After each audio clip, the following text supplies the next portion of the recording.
Hi guys, welcome to the channel. My name's Chris Wright. I'm a landscape photographer working out of Granada, Spain. Now this week, spurred by a comment that somebody made on one of my videos, I wanted to talk about what constitutes basic and professional editing.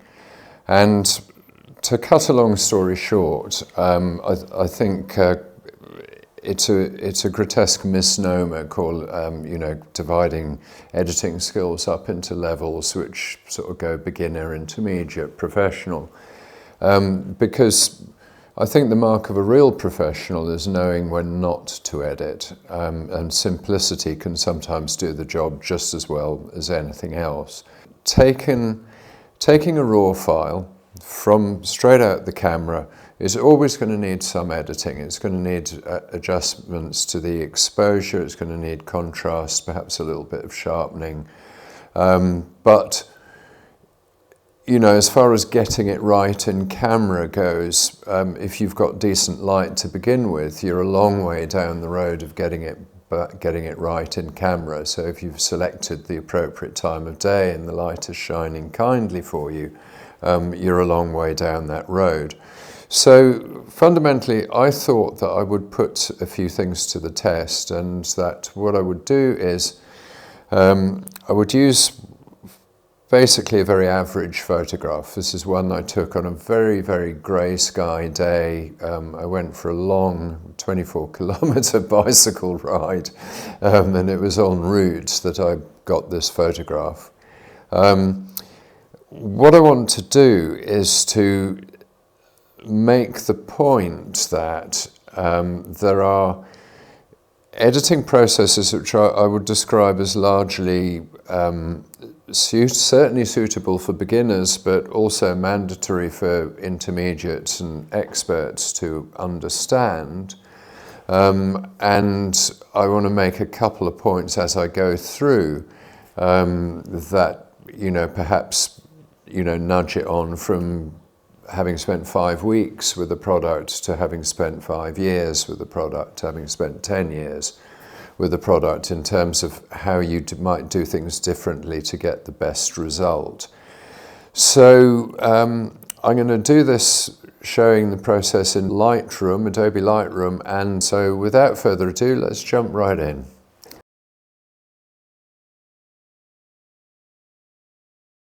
Okay, I wanted to show a process that works for probably 99.999% of my photographs, and there's a couple of bits in here that will be platform specific, and I'll point those out. And but for the moment, let's stick with what I call the basic edit. So at this stage, what I'm doing, this is the entire content of my card. So I've got 37 pictures here. Now, I'm not going to, some of these you can see are very similar, taken with different exposure settings.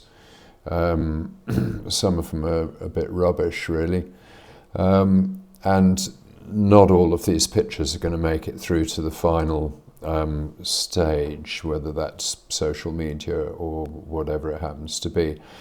So let's first of all have a look and see what we've actually got here. Now,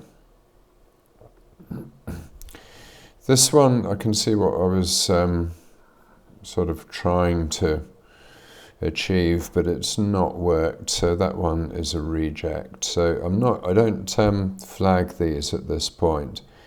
This one is much better. Same vantage point. We've got a nice line going through the image, and we've got a nice pool of light here, and there's potential around here to bring this out. So this picture does tell a bit of a story. So what I'm going to do is I'm going to set this as green. Okay, and we repeat this process. This one's slightly overexposed, so I would have to check this one to see whether we've actually lost the lost any pixels up at the top there, but we've got a darker version of it, so actually that's probably the one that I'd go with. So let's make that one green. I think we get the point here, so I'm going to skip to the final selection. So we've got this down from 16 to 16 pictures from 37, and some of these choices are basically to do with different exposure levels, where I've simply not been able to make up my mind during the first pass, or different framings of the same picture. So let's have a quick pass through these now and see if we can get rid of some of these extra ones. So here's one, wait for the, okay, so we're slightly overexposed in there. And this one is the same picture, but we're not overexposed at all. So I'm going to get rid of the slightly overexposed one. And the reason I'm doing this, even though this is the overexposed area up there, if I go into develop here and clip that, you'll see that that area at the top left. Now, it's not a major thing, but it's easier to retrieve detail from darks than it is for lights, and although the overexposed area is quite small here, we've still got a lot less detail, if you like, up here, so it's going to make it trickier. So I'm going to get rid of this one, so I'm going to return that to a no color label. So that's got to my second stage. So the next stage is whether or not I want to work with them now, today. So I want to get this down to about 3 pictures. So I'm going to take this one and I'm going to change the color label from green to yellow. So effectively that's sort of amber. Nothing much going on there. This one's probably the best of this one, so we'll take this one, change that one to amber, this one, change it to amber. So you get the general idea here. What I've done is I'm not sort of reneging on my earlier choices. I can come back to those green flags and do more work should I want to.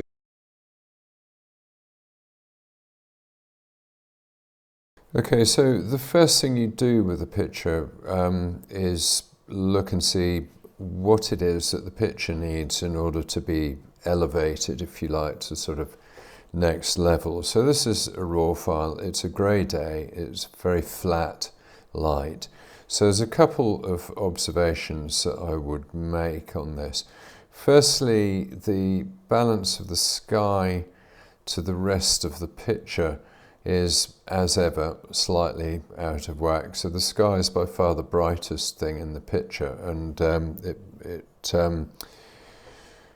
something needs to be done to balance this out, because at the moment what I'm doing is I'm looking at this picture and all I'm seeing is the sky, and then I might look into some other areas of the picture, but there's nothing pulling my eye into the picture. So the first thing that I would want to do is to either alleviate this shadow here, but doing that presents its own set of problems, because we'd start to lose contrast on this rather nice tree here, this one, and these ones, and the sky. So if we just demonstrate that, these are general things that will lead you down the path of greyness, if you like. But if we just lift the shadows, okay, now this is, yes, it's a better balance, but it's more, you're still not really diving into this picture and relishing it, and I'm not sure that that's the way to go. Again, I mean, raising the black points is going to reveal a little bit more down here, but it's not really going to help the picture overall. So I would steer clear of this. And of course, if we use the exposure, we would like it to be as bright as that in the foreground, but of course the back is completely blown out, so that's no good either. So what I would do is I would take my highlight down a little. Now notice that I'm not taking the exposure down, I'm doing this with the highlights. And the reason is because this is not really going to affect the foreground. So I'm getting my sky down to more or less where I remember it being. Okay, and now if I lift my black point, you can see that I'm not affecting the sky at all. Okay, so lift that, lift my shadows a little bit, it's still not affecting the sky. So we've now got a more evenly balanced picture. Okay, so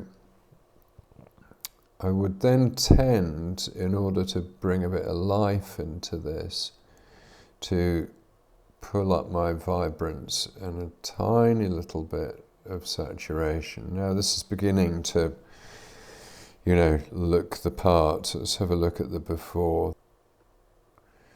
Okay, so that's how it looks before we've done anything.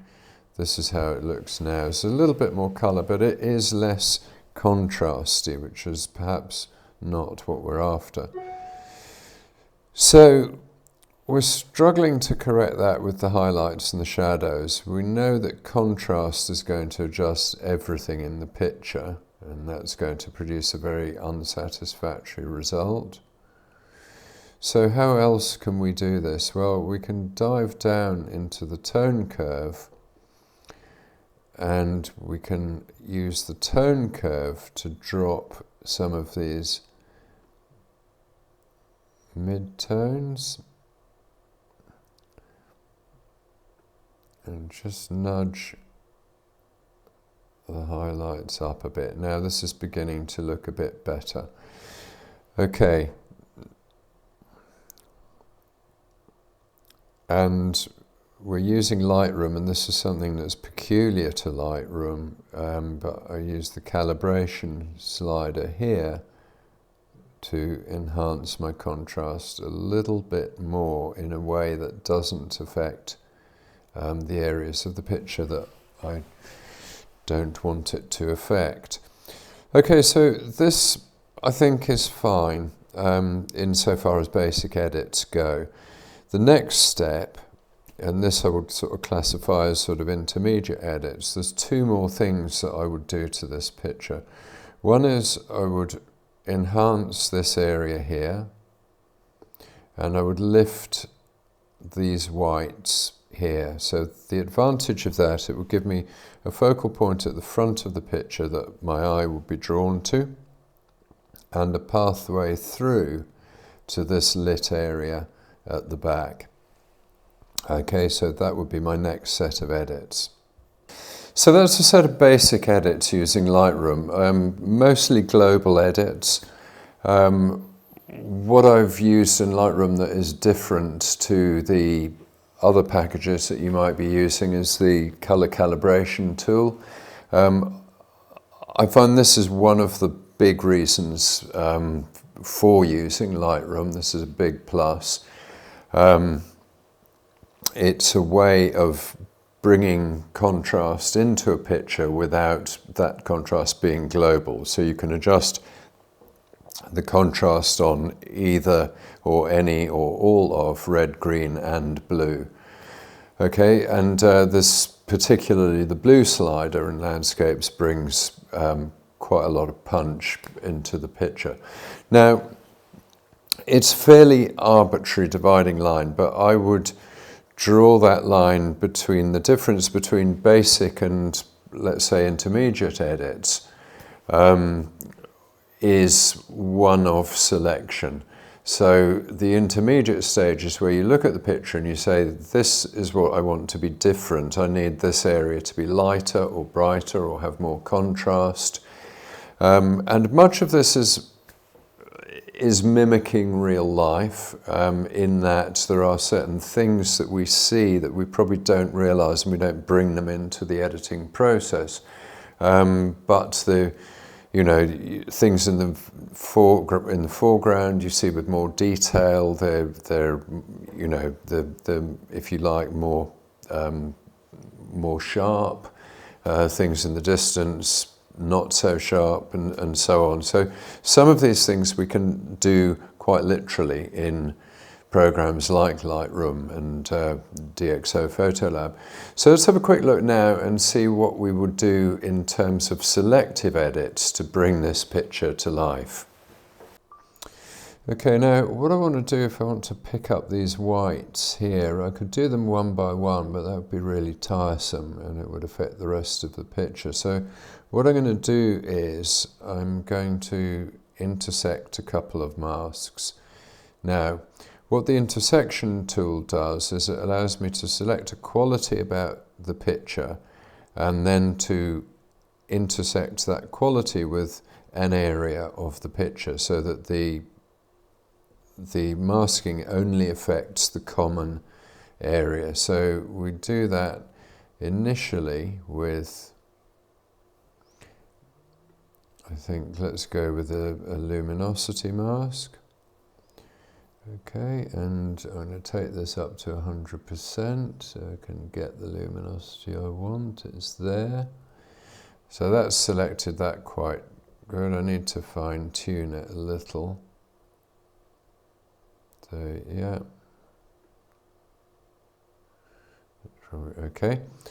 And now let's take that back to fit. And what I want to do is intersect that with another mask. So here, intersect mask with a brush. And what I'm going to do is I'm going to make that brush smaller. And we're just going to brush over this area here. Okay, and you can see that that has had the effect of just picking out these bits in the river. I could have been slightly neater with that, but that's where the mask is. And so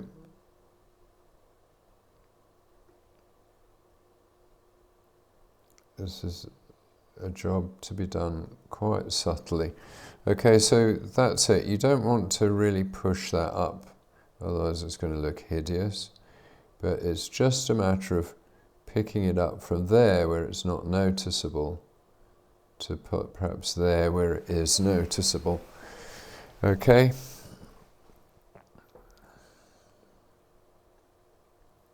And we can see the effect of that if we turn that off. So masks off, masks on, masks off, masks on. So I think that's as far as I would go with this picture. It wasn't that great a picture to start with, so I'm not going to pursue it much, beyond this. But you can see the difference that this has made to this picture. So that covers the area between basic and what I would call intermediate edits. So put simply, if you're new to photography or new to editing, you're probably going to focus around the basic edits initially, basic global edits, contrast, color control, temperature control, and so on. And really then your next step is to start thinking about what you want to change in the picture differently to any other part of the picture. And then it's very much a process then about thinking through how you want the viewer to experience the picture. So both of these stages of edits, the way that I've probably done them might be slightly different. I tend to use the tone curve rather than the contrast slider, and the reason for that is simply to get more of a selective edit going on the actual areas of darks and mediums and lights rather than across the whole picture, which tends to happen with the contrast slider. And so that gives me a little bit more control. So generally the art of photo editing is really all about controlling what it is that you want the viewer to see. And as I've said, I mean, one of my better pictures that I've taken in the course of my entire career was virtually intact straight out of camera. And that was shot on a mirrorless camera. I was able to change the exposure of the picture on live on the back screen until it got exactly the effect that I wanted it to have. All I did in post-processing was to flip the picture on its head, so we were looking at a reflection rather than the real life, and to enhance the colours ever so slightly. I mean, it literally 2 minutes to edit, and that was one of the more remarkable pictures that I've taken. So there is a lesson for us all. I would also say during the course of my career as a commercial photographer, there was very little editing of the types that I've shown here. Commercial photography is all about rendering the colours accurately and making those decisions in the shooting about what you want to display. So you're choosing your focal length and your depth of field prior to the editing process. So it's about getting the object that you're shooting sharp, getting it separated from the background, making it the focal point of the picture, and so 90% of the rest of it is cropping and getting the colours accurate. Editing landscape photography is a whole different ball game, and one in which I think there is a lot for us all to learn. So, okay, with that, next time I've got another picture that I was hoping to do this as a single video, but time sort of militates against that. But I'm going to demonstrate the same process using DxO Photolab on a different photograph from the same session. And what's interesting is that whereas in Lightroom I'm able to set a fairly clearly defined boundary between basic edits, global edits, and next level edits, Photolab provides several tools that you can use that effectively are doing the job of the intermediate edit, and I'll show you what I mean by that next week. All right, so thanks for watching, guys. As ever, if you found this video useful, nip down below, give us a like or a subscribe. That would be fantastic. Any questions you've got, again, put them down below. I answer every question that has ever been asked, I think, on this channel. So yes, ask questions, subscribe, and we'll all be brilliant. Thank you very much, guys. Bye-bye.